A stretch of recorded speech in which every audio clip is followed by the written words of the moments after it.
El meu nom és Assumpta Montellà i voldria presentar-vos el meu darrer llibre, El setè camió. Com el seu nom indica, és la història d'un camió que en l'època de la Segona República, ja a les acaballes de la Guerra Civil Espanyola,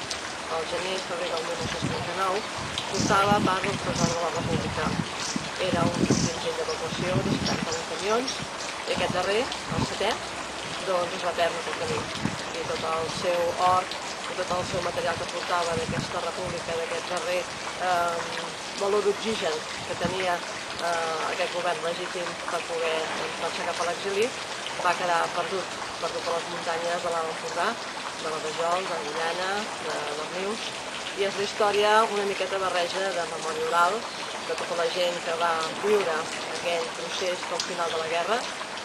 també barrejat una miqueta amb el tema de l'exili. Recordem que estem parlant d'una època on estàvem en plena retirada